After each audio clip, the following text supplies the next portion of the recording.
Evo, poštovane kolegice i kolege zastupnici, ja bi se tukla.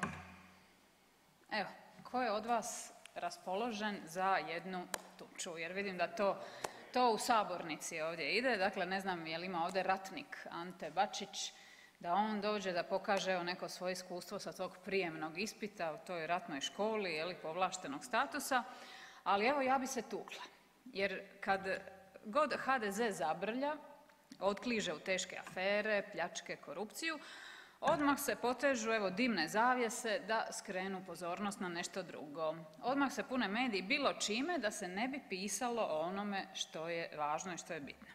Dakle, odmah bi se i zastupnici tukli ako treba. Dakle, dođu na antikorupcijsko vijeće, izazivaju nekakve cirkuse, tuče umjesto da ispituju kako je došlo do korupcije i pljačke. Pa evo ajmo se tući. Evo, tko će od vas sa mnom u neku tuču? Dakle, evo ne znam nema vas baš raspoloženih, ali evo izazivam sve hrabre HDZ-ovce koji bi sad gradili stadione npr. glasnogovornik vlade Marko Milić. Ja isto tako je li da ne bude sumnje želim da Hrvatska bude prvak svijeta u Kataru, međutim čini mi se da mladi gospodin Marko Milić laže. Dakle, koliko ćete evo stadiona izgraditi? Koliko god treba. Dakle, tačno onoliko koliko ste zgrada obnovili na Baniji i u Zagrebu.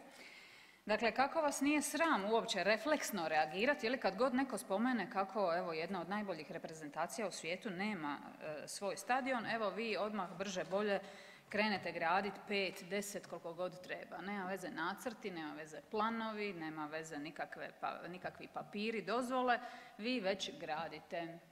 Evo, zašto lažete? A zapravo lažete do prve zgode kad će onda izbit neka druga tema, druga afera i ova otići u zaborav. Evo ja bi se na primjer i nekoliko puta sam se ovako i ovdje sa sabornice vrlo oštro da tako kažem odnosila, ali evo ajmo se i potući sa gospodinom Borasom, napokon bivšim rektorom koji je od Zagrebačkog sveučilišta učinio doslovno no name sveučilište. Napokon je otišao evo i ne vratio se takav nikad više. Tukla bi se na primjer s ministrom Fuchsom koji je potpuno izbrisao spomen izvrsnosti i etike u novom Zakonu o znanosti i tako upropastio budućnost cijele zemlje. Dakle, šta ćete još gradit, šta ćete još radit da se manje piše o lopovlucima? Evo sad ste ponovo vratili natrag priču o neradnoj nedjelji i trgovinama koje ne bi trebale radit nedjeljom. Dakle, po ko zna koji put se priča o toj temi, dakle ajmo malo dijeliti naciju, ajmo malo zabaviti javnost prepucavanjima. Kad su krize, što bi trebalo raditi? Trebalo bi se usmjeriti na prave teme i ozbiljne reforme. Tako da, evo, ja mislim da bi umjesto 5-6 stadiona trebalo napraviti Hrvatsku 5-6 regija, umjesto evo dosadašnjih derutnih 20 županija.